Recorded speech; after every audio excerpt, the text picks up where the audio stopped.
take it over to China. 200 million people would watch that fight. It could be huge.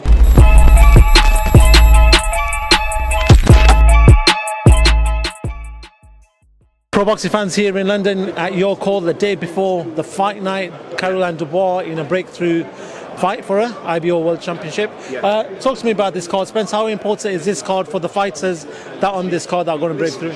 This card is all about opportunity for these young fighters coming up. They want to showcase their skills to a wider audience. Sky Sports is that huge audience, so they all want to. Yeah, they'll all put it on the line. There's something magical about this venue as well. The York Hall just brings up something magical in fighters. You see them putting on their best in that ring. It's a very small ring, and I'm expecting some good fights tomorrow night. Caroline Dubois versus Rodriguez. Big step up for Caroline Dubois, only in her 8th contest. Rodriguez has got a lot of experience. She actually, in her last contest, she's a great traveller, travels well.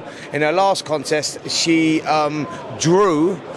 She was the away fighter, and she drew with the Olympic 2016 silver medalist. So it tells you where she's at, what sort of standard she's at. She's that Mexican tough, all coming forward, work rate, quick hands. So big step up for Caroline. But Caroline, that's what I love about women's boxing at the moment. There's not too many politics getting in the way. The best fight the best. The girls go through the weights, etc.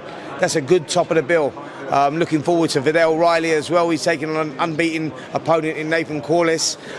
Good fight, great, another opportunity for Vidal to showcase his skills. There's big talk of him, like he beat the likes of Chris Billam-Smith as an amateur, and he's striving to get to that position. So he has to go through a fighter like Corliss, who sees it as a huge opportunity on this platform. So that's a great fight in his own right. Callum Simpson is talked about as a future star as well. Looking forward to Callum coming through. He's got a tough opponent in there as well, but another opportunity for him to showcase his skills. What's he now? 12-0, 9 KOs, like moving through the ranks nicely. Callum coming from sort of nowhere.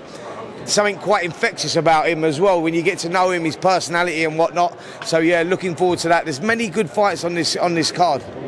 Let's quickly move away because I know you do want to go. A lot of talk about this whole Zhilei Zhang, Joe Joyce fight. A lot of talk now is about AJ possibly fighting Zhang. And not about a fight that's going to happen, but people are saying stick AJ in there with him. Carl Froch is saying, listen, the old AJ, yes, would have done a job.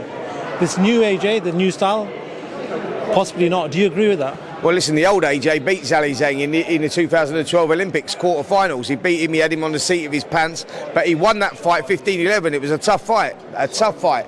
So, yeah, listen, that makes sense for, the AJ Wilder fight seems to have fallen flat on its face. Don't think they're going to make that any time this year. They was hopeful of December. I know AJ wants to box in December. Zhilei Zhang would take that fight in a heartbeat, take it over to China. 200 million people would watch that fight. It could be huge. Hopefully the Chinese government could get involved, make that fight happen. But I know it's a fight that AJ would take, and I know it's a fight that Zhilei Zhang would relish, so why not? Do you agree with Tony Bellew that Joe Joyce's punch resistance is gone now after that performance against Zhilei Zhang? It's a difficult one to say because some fighters have their bogeyman, and Zhilei Zhang's is clearly Joe Joyce's. But I think that we put that punch resistance down to Joe Joyce dropping all that weight last time, coming in at 18 odd stone. His career best performance was at 19.3 against Joe Joyce in the fight before, and you thought, oh, he's dropped too much weight, so maybe he looked more lethargic. The punch resistance had gone, but then he's coming 20 stone 1 pound for the return, and the punch resistance still weren't there. But that may be just that Zhilei Zhang is big, 20 stone 8 pounds, southpaw. And Joyce hasn't got a lot of history of boxing southpaws. It may be just that he's his bogeyman, but it's a tough road back now for Joe Joyce, who was WBO interim champion. He was next in line for that Alexander Usyk fight. Took that fight against Zhang, and it went wrong. It didn't pay off. That's boxing. But like I say, it's a tough road back for him. Where does he go? Maybe Daniel Dubois or something like that, going over old ground there. Dubois going to be looking for an opponent. And it sort of makes sense them two get it together because Dubois coming off that Alexander Usyk loss, it's a good fight for both of them. So perhaps that's where I'd see Daniel Dubois coming back. But yeah, Joe Joyce coming back. I think that's possibly a good fight. Final one before I let you go. A lot of talk about Francis Ngannou's workout that he did. Yeah.